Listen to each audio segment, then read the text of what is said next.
right, for those that remember, I used to be FAA. I spoke to you before dinner, or lunch. So currently I serve as the Vice President of Regulatory Affairs over at AOPA, and obviously this is going to be regarding DPEs. I'll have a couple DPEs up in a while, and also going to talk about some research that I've done in regarding aviation and bringing more students into the sector, being able to graduate with a certification. And then we'll have a DPE panel. So with that, as you come in, just come on, grab a seat. So the drive to fly, that's what I kind of wanted to talk about first. What drives students to want to become a pilot? And so with that, some of the pictures I'm going to have here, all the ones that are general aviation related, you may want to look at those screens that are much higher quality, because these are high-def, award-winning pictures from AOPA. So give them the due credit for that. We all know interest can begin and needs to begin in the earliest years to get more people interested in aviation and becoming pilots. Not only pilots, but maintenance mechanics, dispatchers, any part of aviation. We all know, in the industry we're in, there's a tremendous amount of opportunity in the different fields of aviation. How can we foster and facilitate that interest? That's a good question. Life events and the will to succeed can lead to indirect pathways to the cockpit. We never know how our students, what their history is, what their experiences are.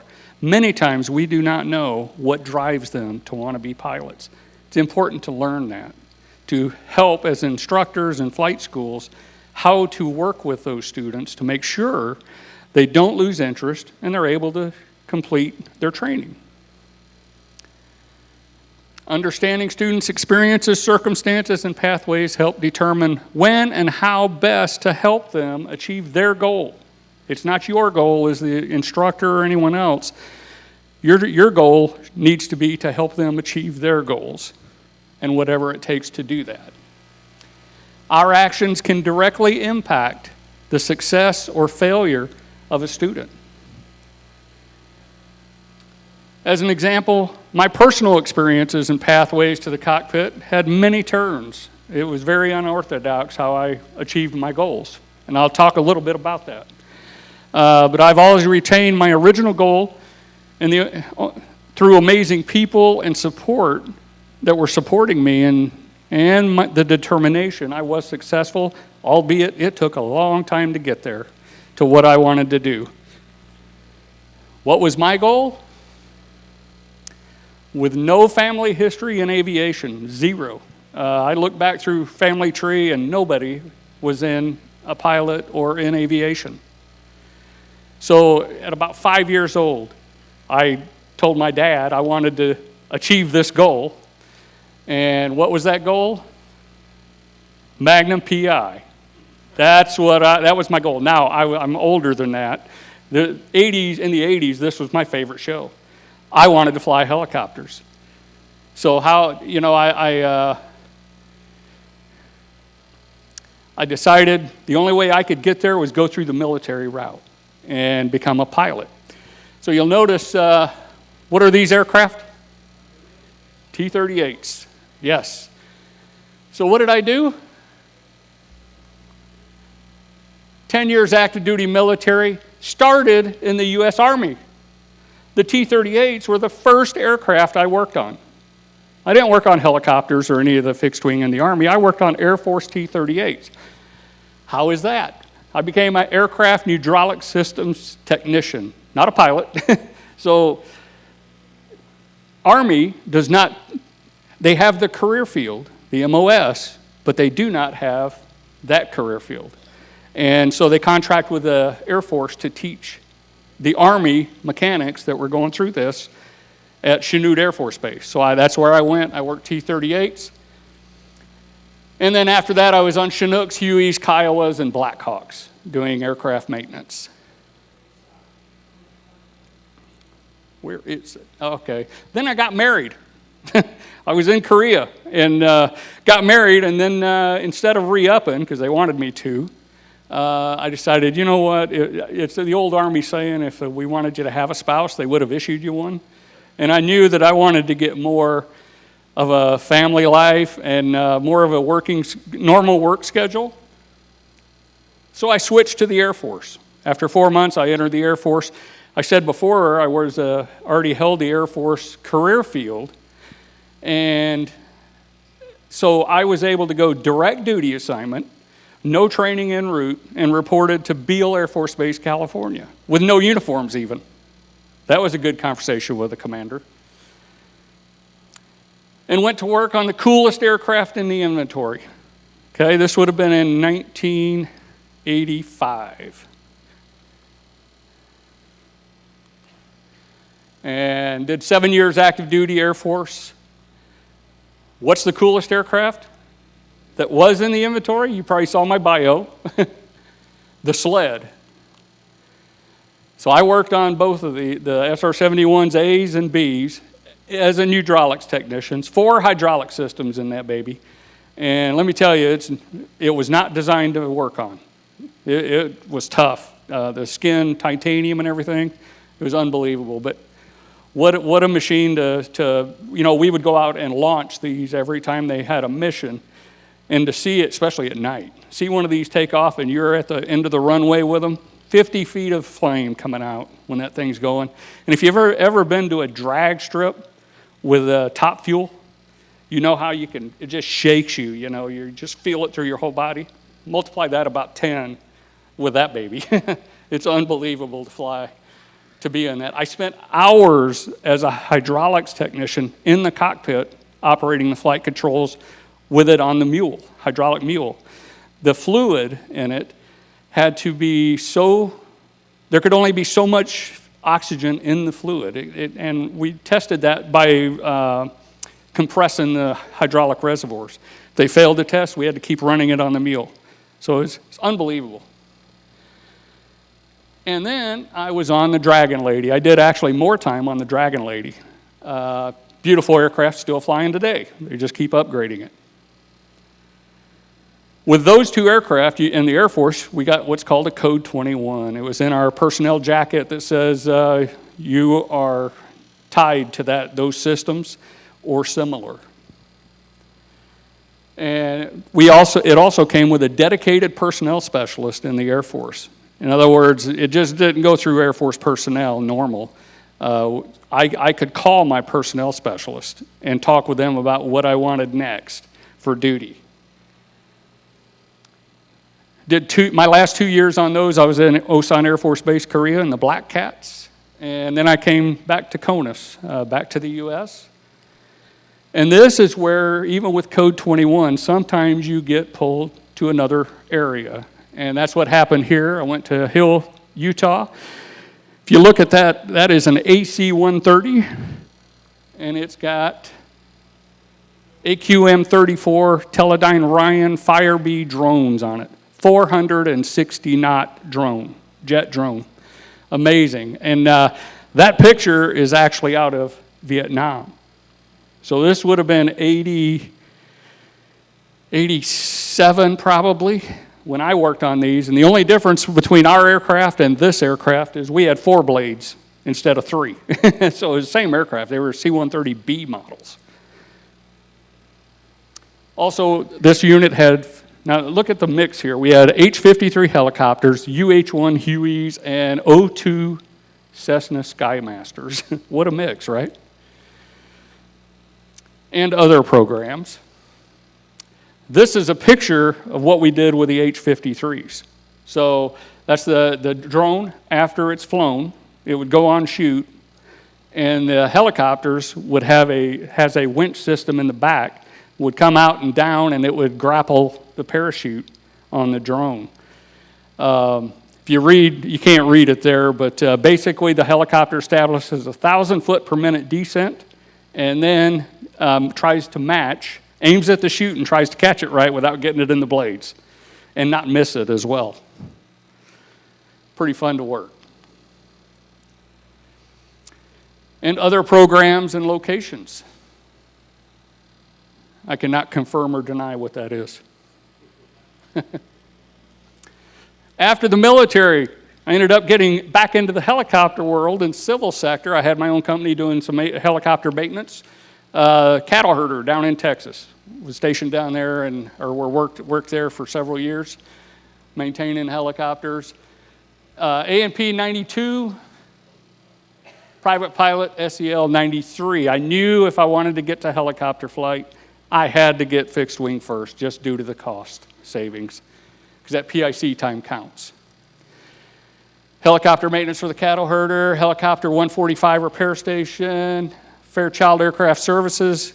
I was an inspector in their QA, working 135, 121. I was an RII inspector for them, and working on San Antonio sewer pipes, if you know many of you know what that is.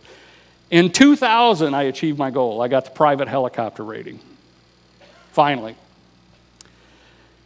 Soon after, I got a call from the FAA. I had been applying for 8 years trying to get to become an FAA safety inspector. And that was after I got my IA endorsement.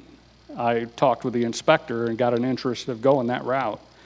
And took 8 years to get there, thanks to my lovely wife. She kept pushing me to apply, so I did. So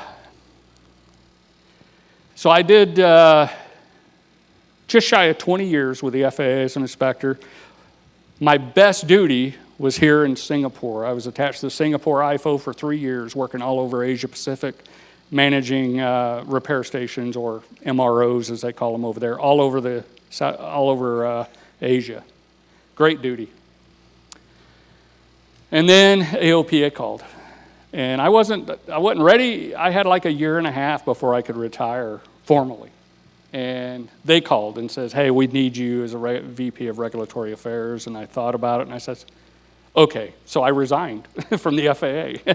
And I knew I could retire because I had the time when I hit 60 years old, which as soon as I did that, I filed with OPM and retired. So still got, and I had bought back my 10 years of military.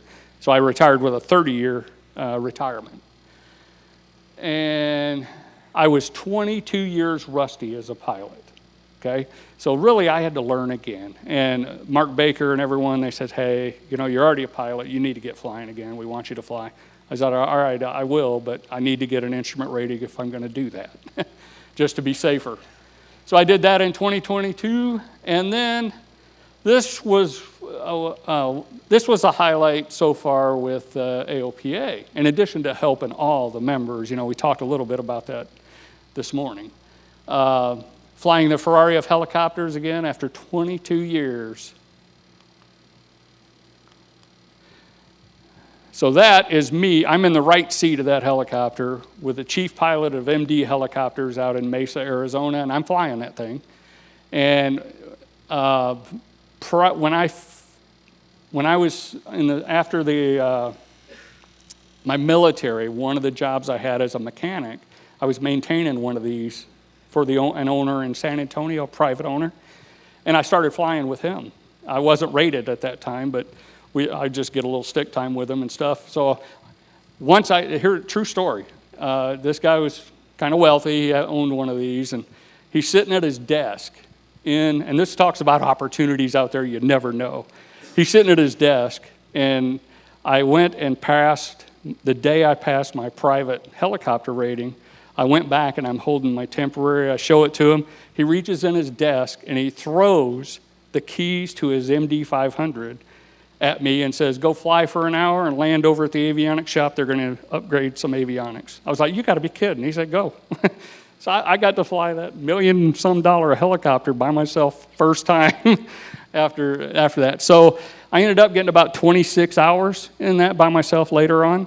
And then, so that's why I say after all these years, I was able to get back in the seat. And what a ride. That helicopter is amazing. We never know someone's background and how that affects their goals and ambitions. We never know the true impact you play in helping achieve one's goals. It is not only teaching one to fly, it's supporting their goals. It's learning about them. And in this area, I'll talk a little bit more about some research, and we'll discuss that further. But now, this is going to be a DPA panel, and one of the things I want to do is give them an opportunity, each one individually, to talk about their background. And these two are highly, highly experienced DPEs. Very active. They do a lot of functions, and they're both traveling DPEs, so they move around doing rides. So now I'd like to bring Mary Shue up and let her introduce herself. Thank you, Murray. Nice job. Well, thank you for being here. How many of you are still awake? Good lunch? All right. Well, thank you for coming, and thank you most of all to John and Martha and Brian and King School's team for this opportunity. And what an opportunity it is. When was the last time you were on a cruise for the last conference you went to? Bob Rockmaker. Anyway, it's lovely to be here. Thank you so much. And as far as trips through aviation, mine's been very interesting. I have done about everything there is to do in aviation except fly for the airline. I wanted to fly for the airline. And so as I started out as a student pilot and headed down my path, I told my flight instructor, yeah, I want to fly for the airline. And he looked at me and he said, you do realize you're too old and you're too short. I was 27 at the time, about the same size I am now, and I was too old and too short. We didn't have any regionals back then. Anybody remember that time? There were no regional airlines. You either went to work for a major or you stayed a flight instructor, and there were very few corporate jobs. Totally different world. I get a kick out of people now who, they're complaining if the pink line goes out, or they're complaining if the headset's got a buzz in it and their batteries went dead. Anybody remember the time when you didn't use headsets? Yeah, huh? Turn up those aids, push the little button. Yeah, we didn't have headsets, we didn't have intercoms. And so you yelled at each other across the cockpit until you got hoarse, and it was a good thing it was a limit on 8 hours a day, because that was about all the voice you had. People go, nah, you really didn't do that. You really didn't spread those charts across the cockpit, did you? How could you do that? How do you unfold all those charts to do across country? How is that possible? It's like, yeah, well, we've come a long way, baby, and that's a good thing in a lot of ways. But there are a lot of pieces to that we need to recall as well, that when those things fail, and they will, anybody have your iPad go dead, overheat, drop on the ground, break before flight? Yeah, a few people, yeah, I have. At the worst and most inconvenient time, that will happen. And so you have to be really careful that you have some backups. Paper charts? What, are you kidding me? Where do you get those? Well, you could print them off your ForeFlight. Well, anyway, so my background is a long time of doing this, obviously. I'm not going to bore you with the stuff in the program. I looked at it and went, man, oh man, I've been busy, but like I said, I've done most everything there is to do in aviation, except the airline. I did have an airline interview. I had a whole 650 hours. They had just passed the Equal Employment Opportunity Act, and I applied to a major airline and got an interview, and people about dropped dead and said, well, you do realize why you got that? I thought it was because I was a cool pilot. No. It was a check mark on the list box, of people that needed to be interviewed. And I realized I got there to start my interview. I had a 5 days notice for this interview. And so I got there and started at 7 o'clock in the morning in Seattle. And I was really excited. I was going to knock them dead, right? So we started through time tests. And each test was about an hour. And you had to go through gears and all kinds of mechanical things and intellectual things, and thinking things. And every hour I got switched to another test. Well, about 10 o'clock, I started having companions. First, I had one companion. His name was John. We finished up. He went out to the desk with me, and the lady at the desk said, Mary, wait just a minute. And she said, okay, John, when would you like to come in for your next test? Think you could come in next Thursday? Would 3 o'clock work? No? 4? Okay, great. Well, you're on the list. So John leaves. And I'm joined by Ted and Steve. And so we go through our test. The same thing happens at the end of it. They do their test. They get signed up for the next one. I go in and do my test, you know. And so this went on all day. I had about 30 minutes for lunch. At the end of that, I went back and did more time tests with more people who came and went. And I believe it was about 4 o'clock, I had my hour-and-a-half long medical. And about 6:30 or 7, I guess it was close to 7, I had my interview. And I walked in to this room, and this gentleman was sitting there with his arms crossed and his feet up on the desk, basically. And he looked at me, and the first thing he said was, I sure hope we didn't wear you out. And I thought, you know, I don't even want to do this. I mean, I don't know that I would want to work for you if you asked. Anyway, and so I got a letter. This is going to surprise you. I got a letter, and it said I didn't fit the profile. Shocking, isn't it? Well, it was interesting that about, I guess, 20 years later, I was being recruited by some of the major airlines. I was no longer too old, and I was no longer too short. But by then, I had another life and another, you know, path within this. And I related that one day to a friend of mine who actually worked for the major airline that I enjoyed the day with that day. And he said, you know, he said, you're probably exactly where you need to be. You're a teacher. You're an educator. You're in this because you love it. And he said, I think you probably have done more good in aviation that way than if you had been flying for a major airline. And I would agree. Not that long ago, I guess it was a long time ago, John and Martha and I were at a conference together. You guys may not remember this. I had a 141 school, 61 school. I was a Cessna Pilot Center owner and proud of it. I bought one of those $98,000 172s back in 1998. Wish I had it now. Anyway, it was in San Diego. And I remember Martha was asking the question of the group. So, what do you do in aviation? What's your job? And we went around, well, I'm CEO, or I'm treasurer, I'm this, I'm that, I'm a flight instructor. And she came to me, and all I could think of was, well, I change lives. And that's how I felt about this all this time. I change lives. Being in aviation has changed mine. Has it changed yours? Anybody? Everybody? Yeah, I used to be shy. I'm kind of gotten over most of that. But aviation changes people. And if we do it right, it changes them for the better. And we have that opportunity every time we meet a student, every time we work with someone. And as a DPE, we have a great opportunity for some of that. How many DPEs have we got in here? Lucky people. Yes, I know you are. Anybody else? Yes, Kirby, of course. All right. Well, for those of you who aren't, maybe you'd like to be. But as a flight instructor and as a DPE, our opportunity to work with people and change their lives is huge. Now, at the end of it, with the DPE, like Ed and I, we're more the quality control group. But they choose people like us because we have a lot of years of experience, and we like what we do. And I look at this as a profession. I am very proud of this profession.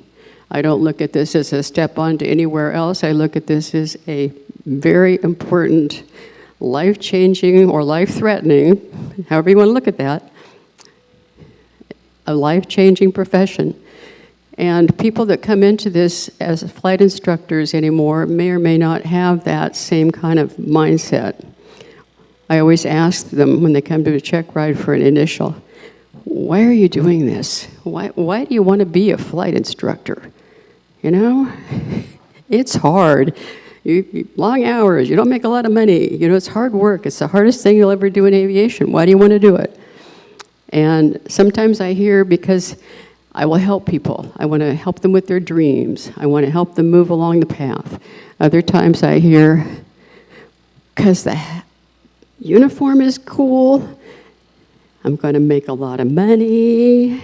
I'm not going to work much. I'm just going to push a few buttons. I'm going to be so cool. I'm going to walk through the airport and all the chicks are going to like me. It's like, oh, man.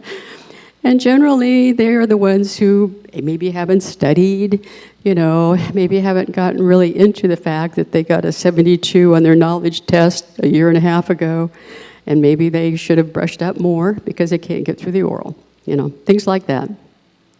But no matter who they are, we have an influence on them. And it's one of those things where as a DPE, we have a lot of challenges. We're short on DPEs.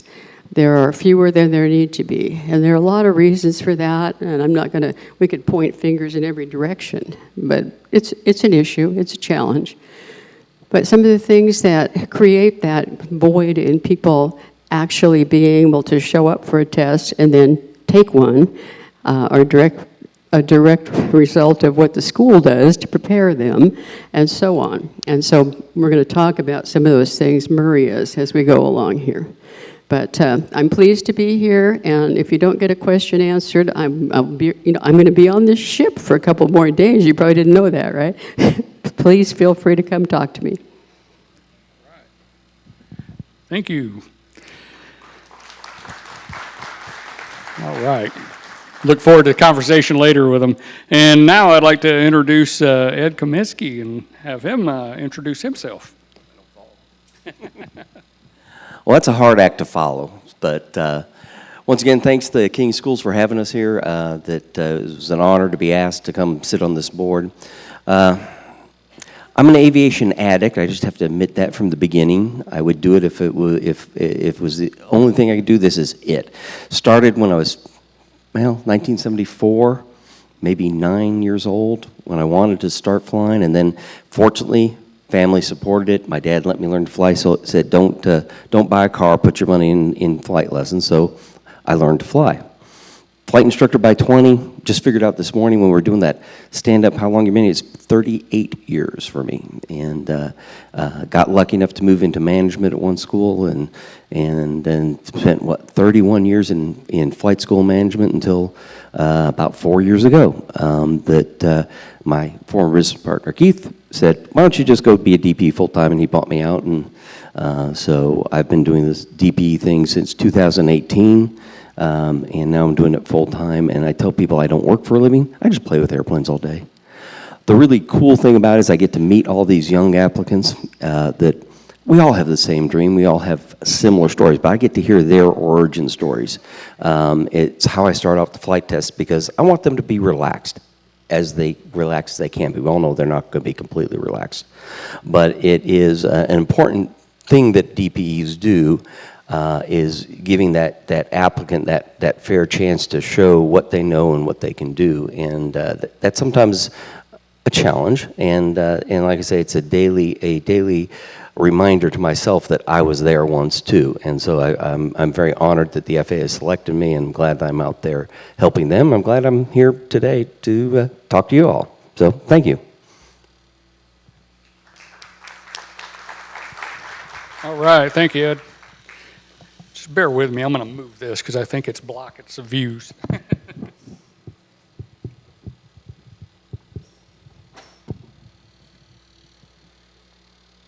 Okay, well, thank you for the introductions. Appreciate that. So what I'm going to do now is go into some of the research that I completed recently this year. And I'll invite Ed and Mary to join in as I talk about these areas. If you have anything, just let me know to add.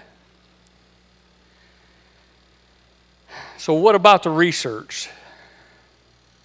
What percentage of pilot training students do not complete their training?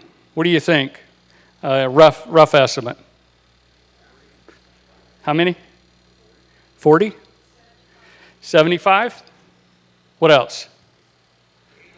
80. Yeah, that's what I found. Almost 80% nationally. And I'm pretty sure that's going to be at the private level. You know, obviously some of the higher certifications are going to have higher numbers. And that's average. That doesn't mean every school has that low of a completion rate of 20% completion. But there's definitely a lot out there that do. It's a major issue. approximately 80% for new students.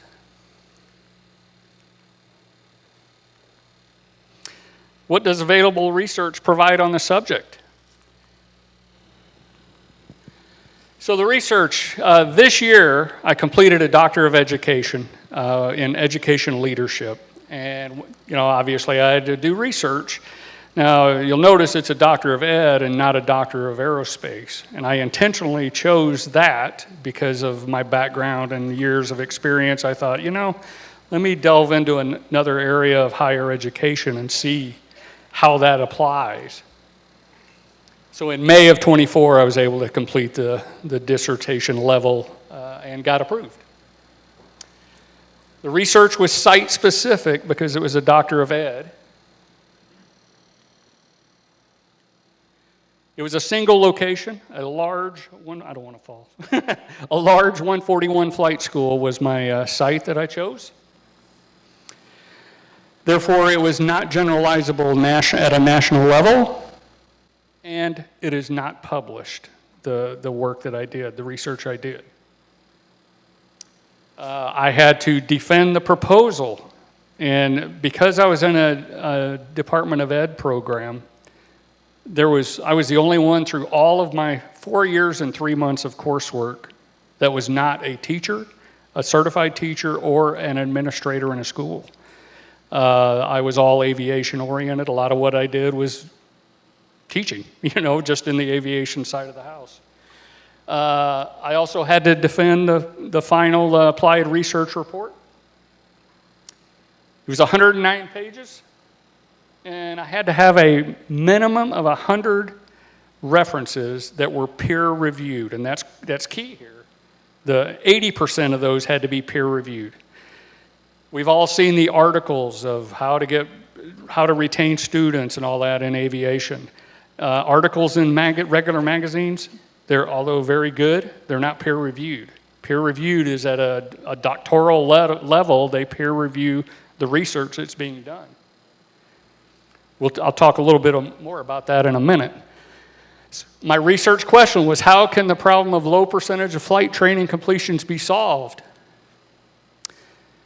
I had 3 data collection methods, semi-structured interviews, that was with a check pilot and 4 CFIs, quantitative survey of 18 flight program students, and that's across the levels of certification, the different certificates. I had a focus group with 8 flight program students.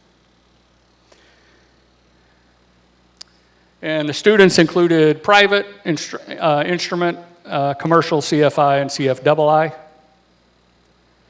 and also CFIs, fully certified, and school leadership. The 80% peer-reviewed.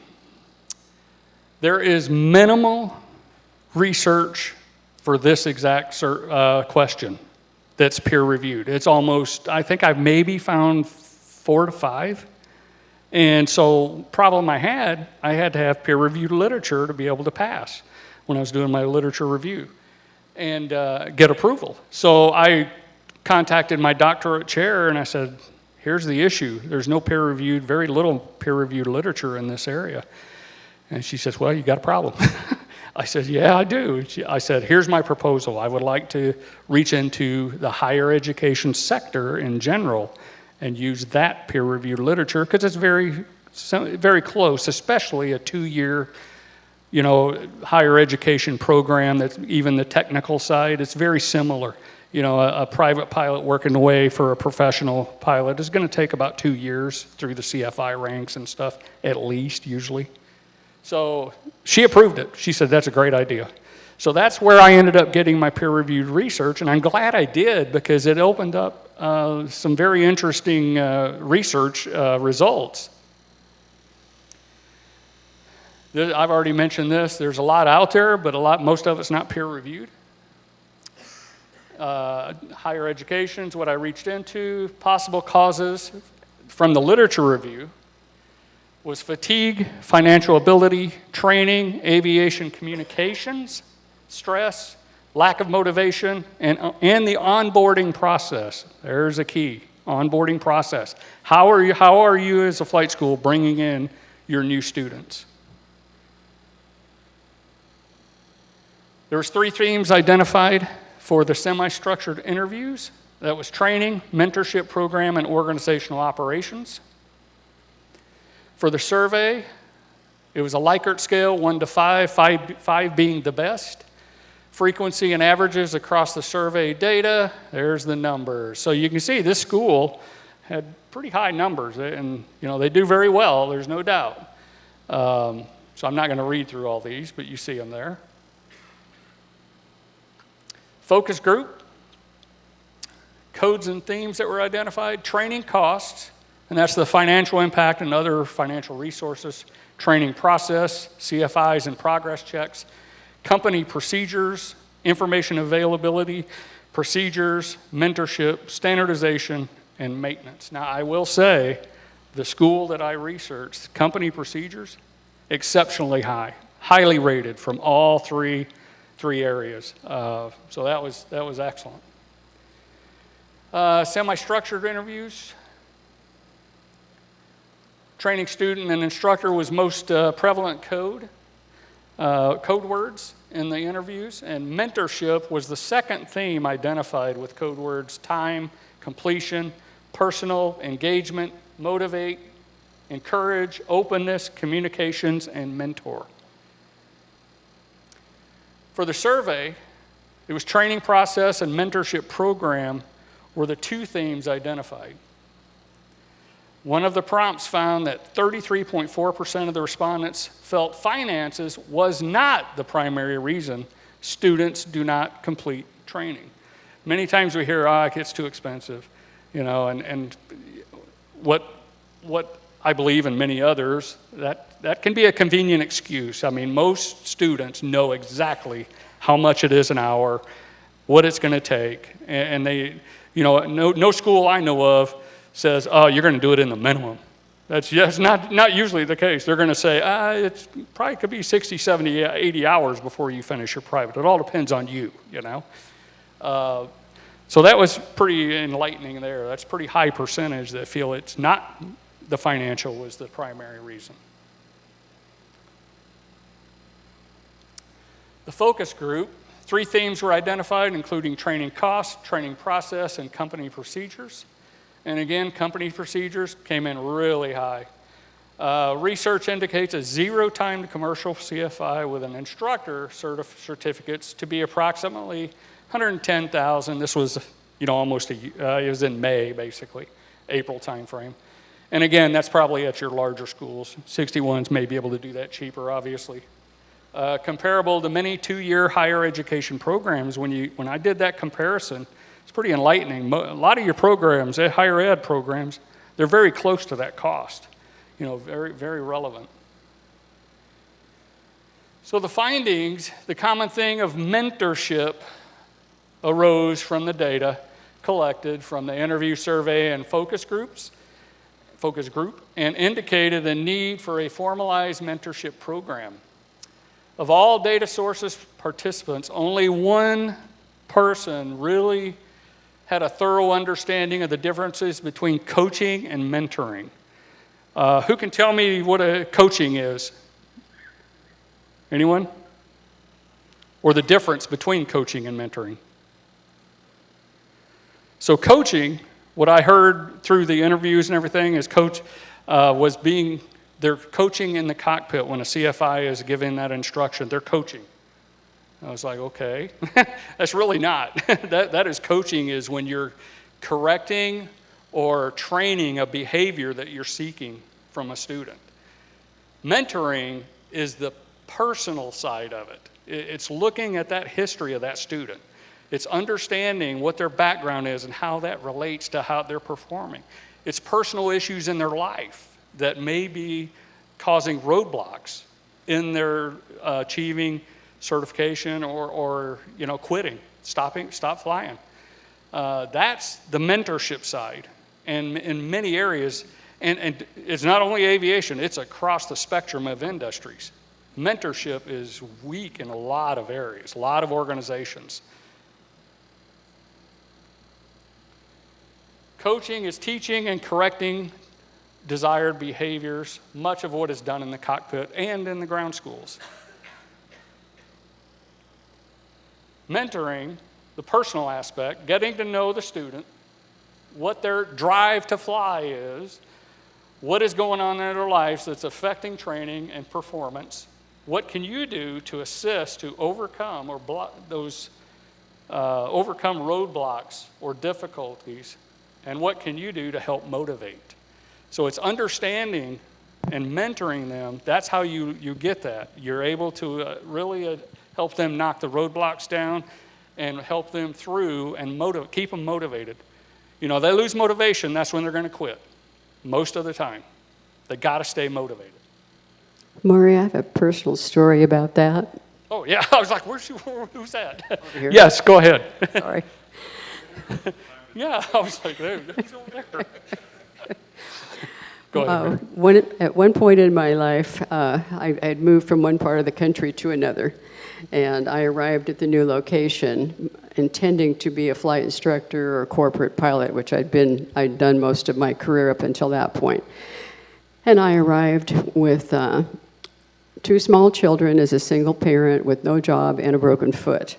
So I was a little held up on my ability to start right out in aviation. And so I kind of kept a low profile, and I went back to school working on one of my degrees. I went out to the airport to check things out, to see, the competition, whether I might get a chance to get a job, and so on. And I was sitting in my car. I pulled up in the airport parking lot next to the little FBO, and I was watching people. And this young guy was out there. There was a picnic table. It was a lovely day, and he was just dancing around. He was so excited. He was walking back and forth, kind of talking to himself. He was waiting for his flight instructor. Well, about 20 minutes later, his flight instructor showed up, and he had another student in tow. The other student went off, and the flight instructor caught up with next student caught up with his flight instructor, and he says, hey, I'm so glad you're here. This is our day to do short and soft field takeoffs and landings. I've been practicing, I've been looking at the book, I think I can do it. And the flight instructor looks at him for a moment and pauses and says, I'm trying to build cross-country time. And if we're not going to do a cross-country today, I just don't have time. And he walks off. And the student stands there stunned for a while, kind of looks around, and he gets in his car and he drives away. I doubt he ever came back. About 3 years later, I was teaching a flight instructor refresher course that I wrote and gave locally. And guess who was in my class? The red-headed flight instructor. Well, not unbeknownst to him, all that time I've been using him as an example of what not to do with your students as a mentor and as a flight instructor. And when that lesson was over and we took a break and he came up and talked to me, how's it going, this and that. And he said, I kind of enjoyed that thing about the flight instructor deal. And I just looked at him. I couldn't hold back. And I said, that was pretty local. He says, what do you mean? He says, that wasn't me. I never did that. And I said, yeah, I watched you one day do that. I said, how was your trip into 135? Did you enjoy that? He said, well, yeah. I said, well, I watched you do that to a student one day. And he said, oh. And he kind of walked off to get snacks. What are you going to say at that point? And I'm guessing you've seen things like that too, right? I don't have any direct stories about that, but I do know that this mentorship thing that Murray's hit on is huge in flight schools, and the school that we started in 2006, we were very focused on the customer and the person, and great success. Definitely not an 80% dropout rate, We had very high success with it because we got to know each customer and why they were there, their goals. Like I said, I'm an aviation addict. I want to know everything about your dream because I have the dream too. Yeah. And so as a result, when Murray was prepping this, us on this presentation, I'm like, yeah, I can see that. Mentorship is something we did just out of our personal nature, and that's why we had the success that we did. So. Yeah. I went to a conference one time, and John King spoke. It was a conference for flight instructors. We had been summoned to Washington, D.C. to find out if we were going to get to continue to be people who did flight instructor refresher courses. Remember that, John? And I think it was Mr. Cash or one of those guys no, it wasn't him, it was his predecessor. He was up in front, and American Flyers, I believe, had done a survey. Why are people dropping out of flight training? And this is, 20 years ago. So it's about the same as it is now. And the first thing that came up with everybody was financial. It's financial. It's got to be that. Bottom line was, no, it's your flight instructor. How does your flight instructor treat you? Are you special to them? Would you be more special to a scuba instructor or a ski instructor? Where could you spend $300 an hour or whatever that you might get more satisfaction? And are you finding that if you get sick and fall off the schedule, does anybody call? Does anybody put you back on? Does anybody check? And that was a lot of the reason, and the mentorship goes hand in hand with that. I was recently at a conference with Fasana, and we talked about, one of the biggest pieces for flight instructors that's missing is their inability to do the paperwork correctly because nobody's ever taught them how to do the paperwork correctly. Because their instructor didn't know either because we're turning them over so fast and there's no mentorship. How many of you, when you started out as a flight instructor, had a mentor or a school that kept track of you? Yeah, a few of us did. I was very fortunate. I had the same flight instructor through, believe it or not, all my ratings. Now, I got all of them in a year and a half, but still. And he was always there to answer questions, and I had senior flight instructors that hovered over my paperwork and how I conducted solos, and I got tongue slapped if I didn't do it right. They were company policies, but there's not a lot of that today. And I think that's really important to be put back into the system somehow. Yeah. Thank you both. That was some great input. So recommendations that came out of this research that I was required to make, come up with recommendations, provide mentorship training to the CFIs, and establish a formal mentorship program for the CFIs and students, which includes peer-to-peer. Many students may be scared of their CFIs or scared to share with them. So it's important to have that peer-to-peer where students can talk together, and you set them up when they first start with a peer to talk with on things and work through issues they may be having. That's a biggie right there. Because there is almost no peer-reviewed research to answer the exact question, more is necessary.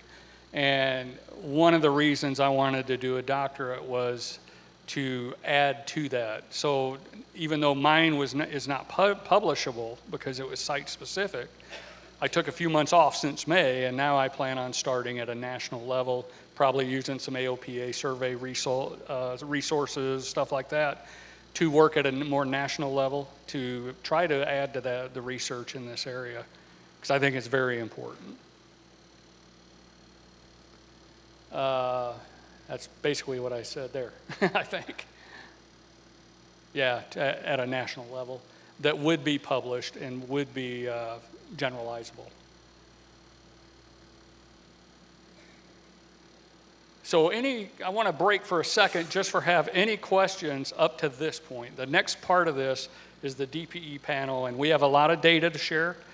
We have some good discussions, and it'll be an open Q&A as well at the end. So, but yes, sir. Okay, an observation and a question. Sure.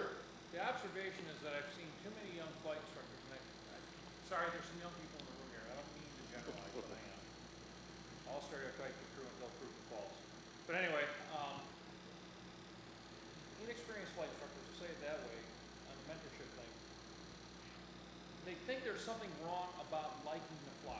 They think being a professional means being miserable. Yep.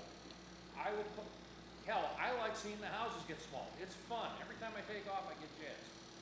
And I will suppose that any professional football player at God knows how many $1 million per year has a fun time on Sunday. Definitely. Okay? It's fun to fly, and it's okay to show it. And we're forgetting to teach our new flight instructors that it's okay to show your enthusiasm. Yep. They think being a professional means being dour. That's the observation. The question I have in your research, I'll agree we have a problem. Okay, I'm not naysaying your research. Mm-hmm. But how many people, oh, thank you. Yeah. How many people in your research self-selected out? Because flight training is not necessarily easy. And For some sure. people, and a lot of people, some people come into it and find out, I actually have to study, and they walk away from it. They think it's not just driving a car. Right. Okay, so how many people, within that 80%, how many people legitimately just say, not for me, I've decided I don't want to do this?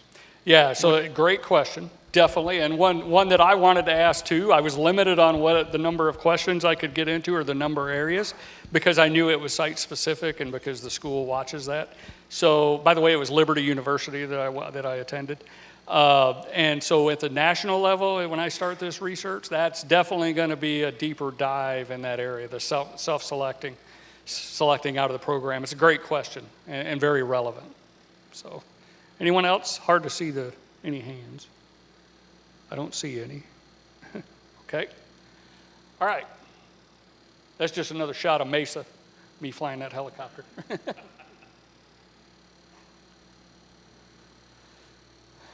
So one of the things in my role as VP of Regulatory Affairs is I have pretty much direct line contact with the policy divisions in DC at FAA. And obviously, I have a pretty good network of people I work with and know. And so I reached into the DPE oversight arena, the policy offices, talked with them. And the data I'm going to show next is from the FAA, what the numbers are. Should be eye-opening. What's the FAA identifying in relation to applicant check ride failure rates? So again, this is on DPEs and specialty aircraft examiners. How many know what that is? So the SAE is, they're like DPEs, but they focus on like warbirds, specialty type aircraft. They do those rides. They have to go through additional training and they got to be qualified for sure to do those kind of rides. And I'll probably mention that again. 141,000 check rides scheduled for FY23, okay? Total number that was scheduled. Student check ride non-starts and failures by category. Weather, 9640. Can't do anything about that. You know, it's gonna happen. Applicant not ready, 8,166. Okay, 31.17% of all cancellations was the applicant wasn't ready, okay? This is, now who's got the issue with this? Not who has the issue, but what is the major contributor of this? What's that? Bingo! It's the CFI's responsibility to make sure the applicant is ready. It's not the applicant. They just have to do it and comply. It's the instructor's responsibility. I don't. I dug deep. These are what I have so far, and there's some areas I've already asked for some additional information to get more granularity. Other 3750, this is like they got sick at the last minute, couldn't fly, you know, for whatever reason. And I've already asked for more granularity on that as well. Errors on pre-approvals, 1,829. That's your documentation. The documents were not correct. The DPE or examiner and an examining authority is not going to do that ride if there's problems. They can't by regulation. Mechanical, obviously some of these can't be helped, but there's a lot that can be, 1,688. If you are not providing a airworthy aircraft to a student to go do a check ride, that's on you. That aircraft has to be spot on. Applicant no-shows 1,118. Yes? This is one of those things, when we go in after the flight test, we're going to the designee management system, we're entering all these items of, you know, the completion, if it wasn't completed, et cetera. And in my opinion, that this whole system, we're getting some good information out of it finally now that DMS has been up and running. There could be a few more categories. Is what's the difference between not qualified and not ready? Not ready to me means, we did a flight day before the check ride and all of a sudden the student fell apart. We don't want to send them for a check ride. I get that. But when they show up like the Max Thrust from Seymour cloud instructor this morning, that was the instructor did not have the applicant properly qualified. And so we really don't know when they go for not ready, which one is it really? And so that's one of the things I fed back to Murray and hopefully feeds back to Washington, that having another category in there might fine-tune some of this data too. Yeah, great. Thank you. Thank you for that add. Many of the 16,551 you have control over, okay? You have direct control at the school and CFI level.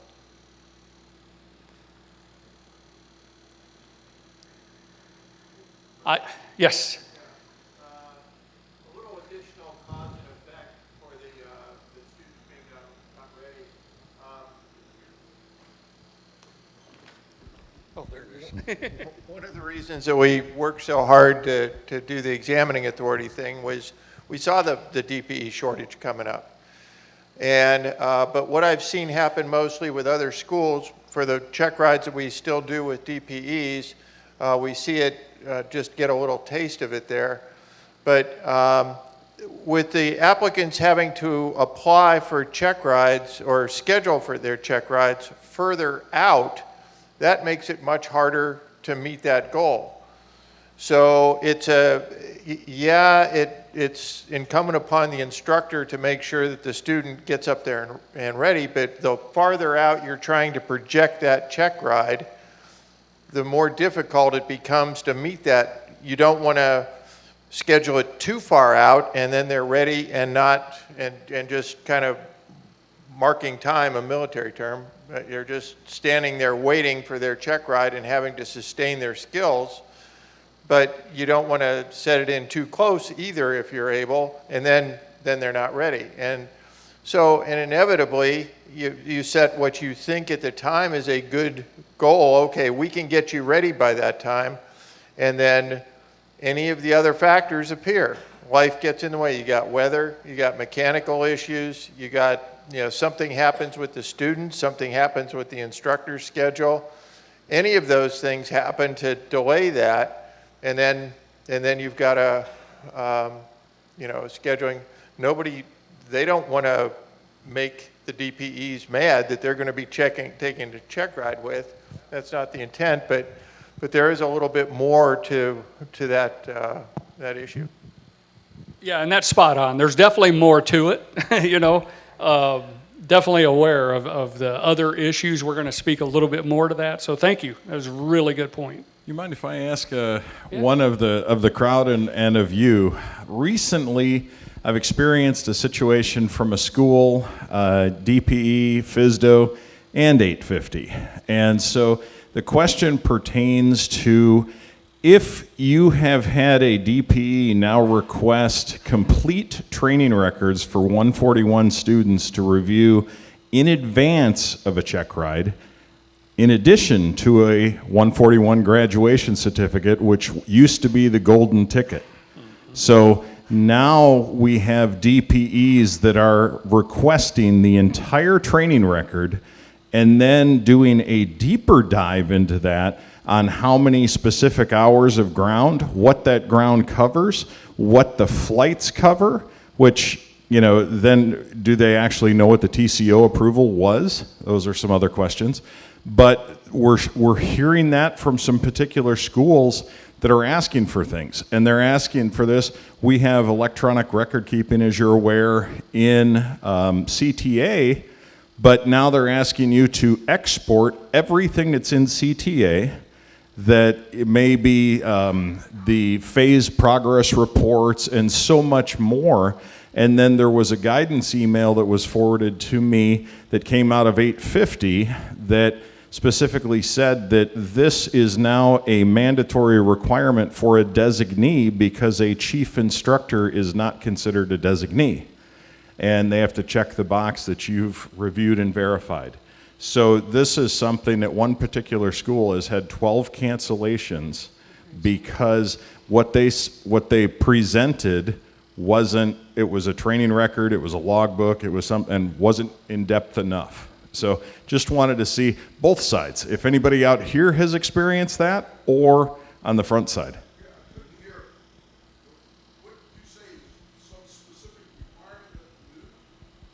So the requirement for 141 student graduates going for check rides, the DPE is requesting 48 hours or more, the entire training record.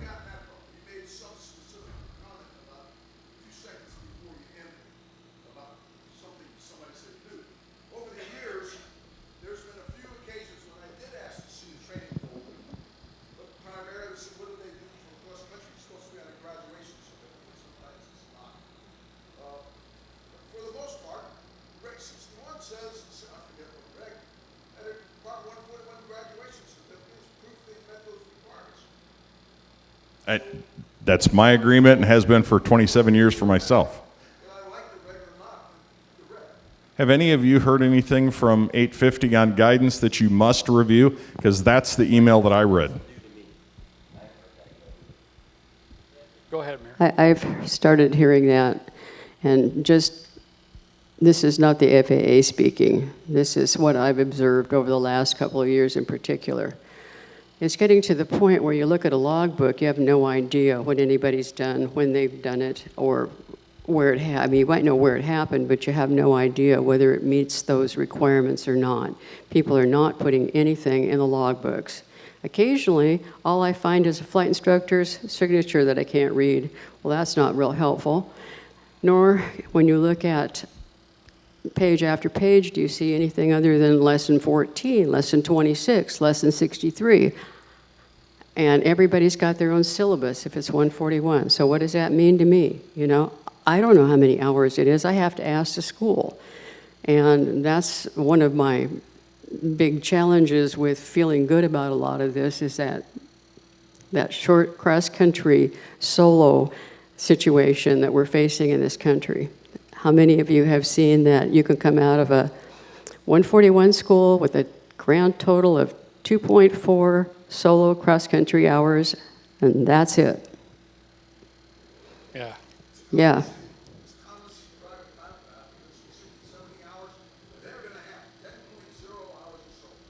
Right.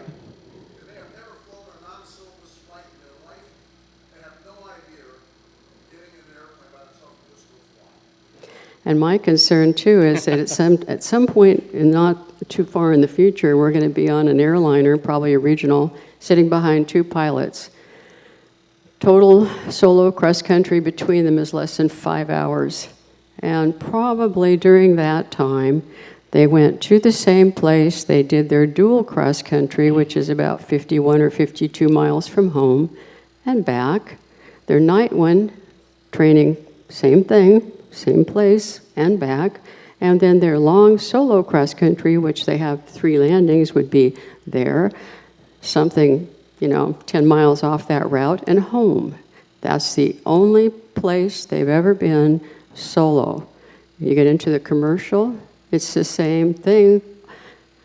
We have our flight instructors on board now because we can do that as pilot doing duties as pilot in command. So all that sole occupant, solo time that we used to do, that was probably the most helpful training time and learning time, not exactly training time, but learning time in the whole curriculum, was by ourselves in a cockpit making good mistakes that we learned from so we could come home, right?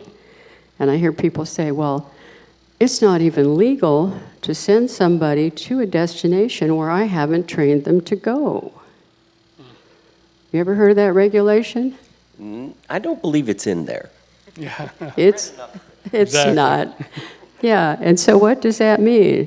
Well, that means that flight instructors have never been anywhere but here and there, back and forth 52 miles, so they don't think there's anywhere else you could possibly go, even though the training syllabus probably has 25 different locations that the flight school is approved to send them to. But because of, quote, liability or whatever, nobody's leaving town. Everybody's afraid to leave town. The piece that cross-country training, did anybody think that was the most fun solo cross-country training that you did, where you learned the most, had the most fun, it was the quietest? Yeah, it's pretty much gone. And we're having trouble getting people who want to be captains. Well, if I'd never been anywhere, I'd be worried too. You know, the lack of responsibility, the lack of self-reliance, all these important leadership skills are being eliminated, and I used to think, well, it must be the insurance company. Maybe the insurance companies don't want to send anybody because of the risk. Yeah. I don't believe that's true, having talked to a lot of insurance companies. A solo is a solo is a solo. It doesn't matter. But Yeah, the I think students these aren't are allowed to do areas that. we're going to have to delve deeper into, you know, with the FAA and stuff. Well, there's a new 141 process Right. occurring. Yep. Anybody who has input, I've been asked to gather some of that, so feel free to email me or talk to me about what you'd like to see changed, because there's some really important things that need to happen. Yeah. End of sermon. We see more and more students, again, privates. I don't do many privates. I do mostly flight instructors. But on privates, I see people who they're solo cross country. They've flown one solo cross country to get 5 hours, or maybe one to meet the 150 mile, and a little short one, 52 miles out and back. Right. They fly they fly a solo cross country that they flew dual the day before. And they think they learned something. I asked flight instructors, how could you possibly send your student to fly the same cross country you flew yesterday? What did they learn? Oh, 6193C says I have to review their planning. It doesn't say that anywhere in 6193C. We're building people who have, I see people who plan cross countries following roads. And they'll fly up this highway 50 miles, then they'll turn left and go over there. And one night I say, why are we flying over roads? Well, suppose I have an engine fail. No. I want to be someplace to make a forced landing. I say, you go out in the practice area, not over a road. So we have people who just have total fear of doing anything in the airplane, of building any self-confidence. I see people who, on check rides, I say, I want you to stay in this area while we're doing this maneuvers. Follow that between this road, that road. They can't do it. Nobody's ever said, keep track of where you are and stay in this area. I'm not sure what we're doing. Most people can't line the airplane up to land. I don't know what the rule numbers are today, but last time I looked, 40% of all general aviation accidents were landing accidents, and we still can't teach people to land. They want to land on a nose wheel, or they want the airplane to land sideways, and they think they're doing great. Yeah. Somewhere we got serious problems in teaching basic skills. Yeah, we And know by there's the way, work I've to been do. around. I was an FAA inspector for 31 years, and when I started out, we did all CFI check rides. Right? We did everything else, and by the way, we were always scheduled 6 weeks out. Our schedule book opened every morning for the first day of the last 6 weeks. We never had problems filling check rides. Yeah, all this is some really good information. It's stuff we know we have areas that need improvement, and we definitely need to work on it. I do want to make sure I get the next few slides in, because we're running short on time. So can I ask you to hold your question until the end? Yep. Is that okay? So still working with the FAA, some of their information, identified areas needing improvement are endorsements, lack of aeronautical experience and knowledge, application errors, aircraft airworthiness issues, applicants not meeting solo cross-country,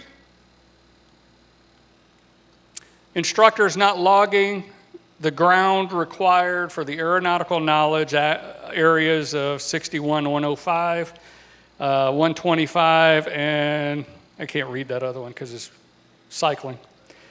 And that's where you were talking about earlier, logging the full ground entries versus referencing the training curriculum.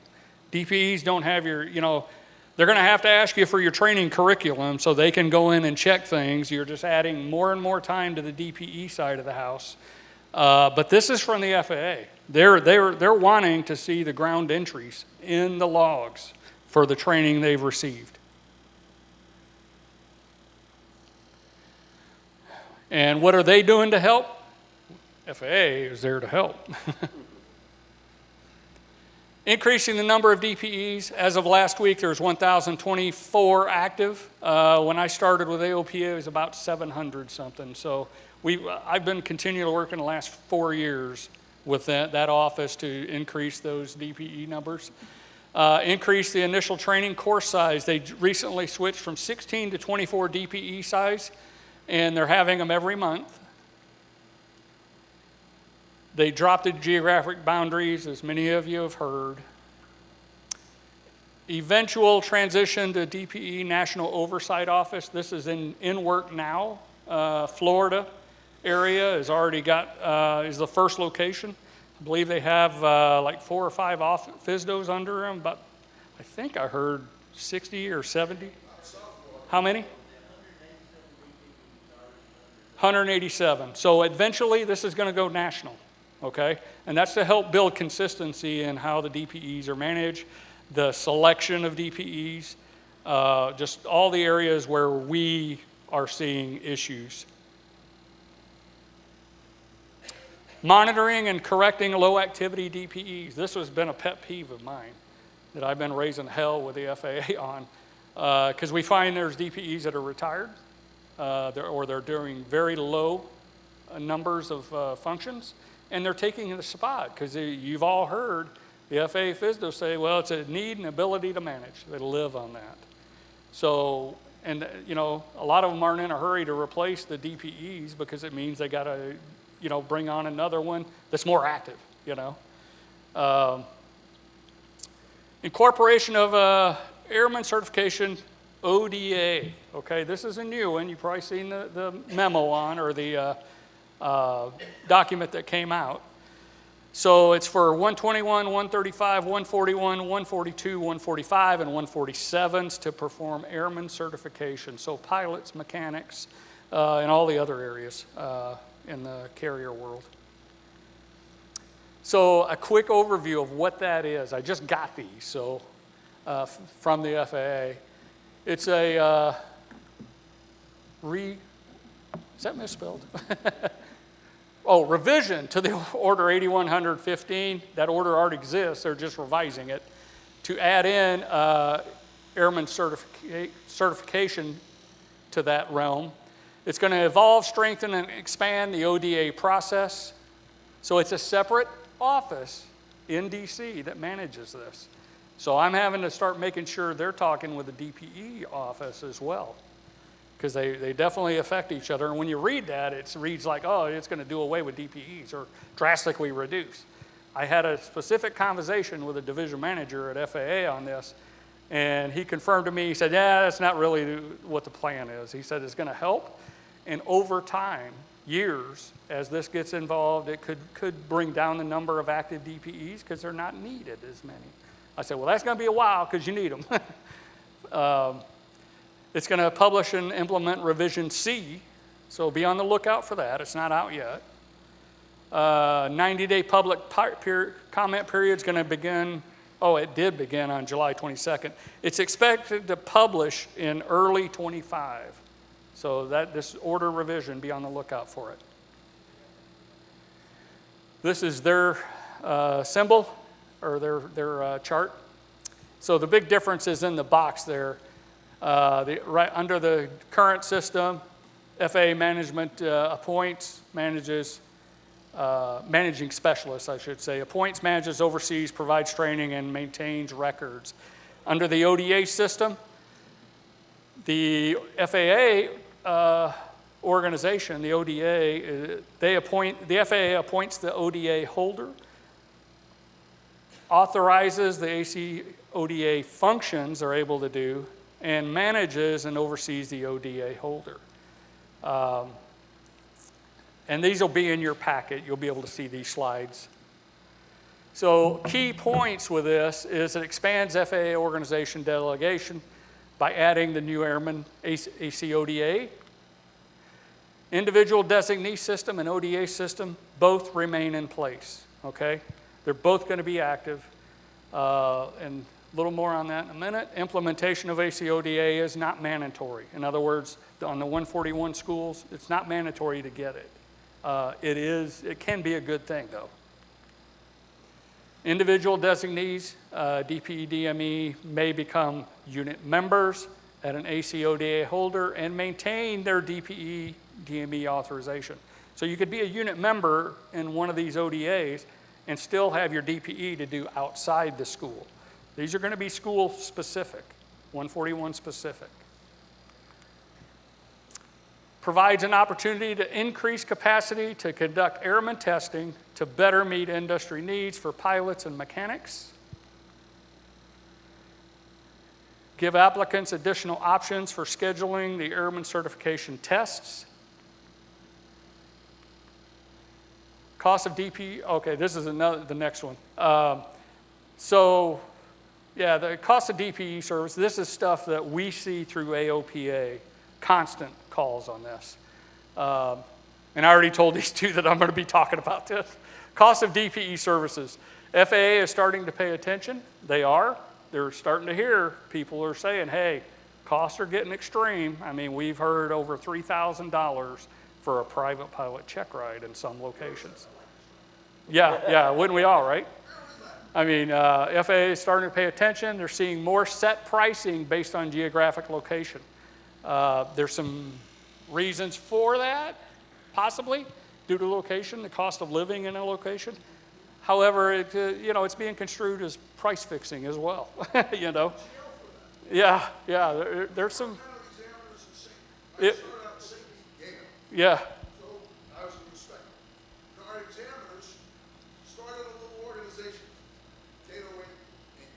Yeah.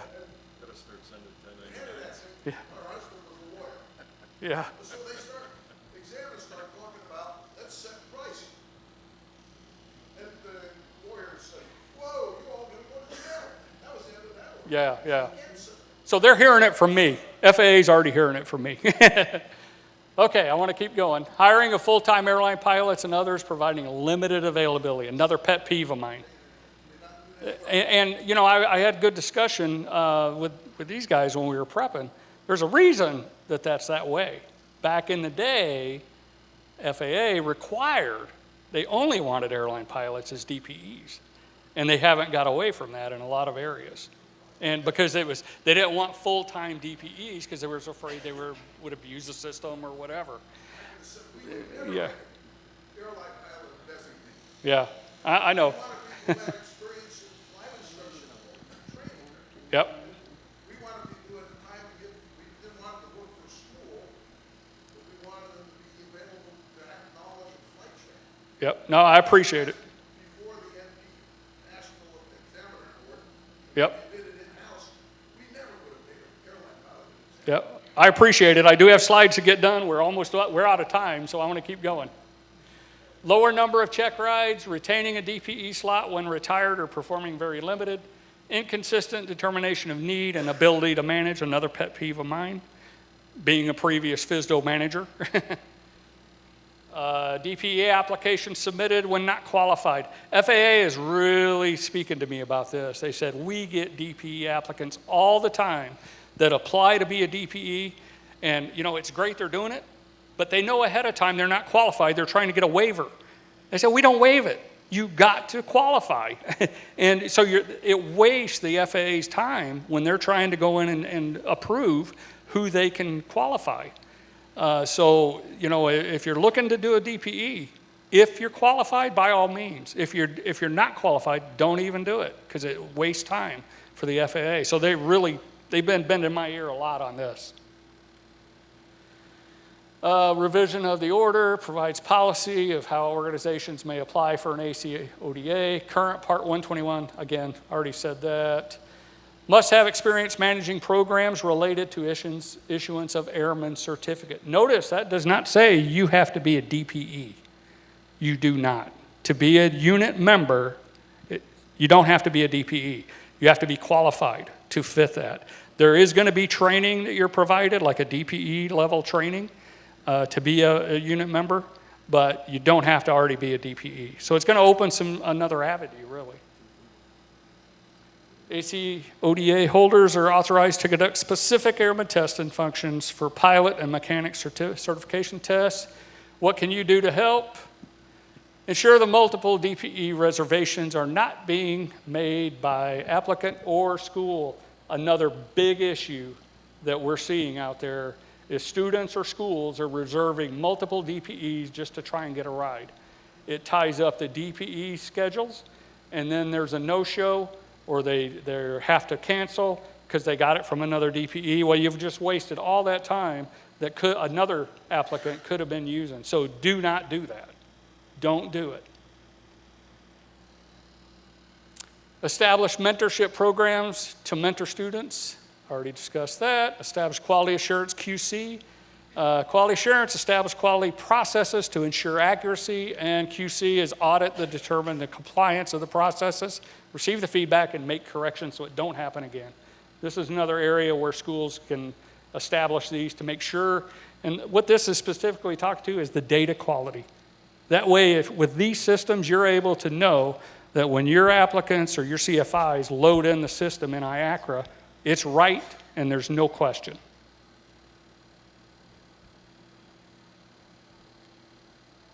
Obtain examining authority. If you're a 141 and you qualify, you should be going for an examining authority. No reason not to. Yeah, so that skit I did this morning, if the FSDO is telling you they cannot give it to you, yeah, they're lying. It is absolutely a requirement. They do not have a choice. I ran into this before. Bob mentioned it. We got it. we got them to get off kilter on it because I basically rammed it at them. Yeah. Yeah. So that's where you are you an AOPA member? Okay. Send me an email. Let me know the specifics. I love this stuff. Yeah. Apply to become a DPE if you're qualified.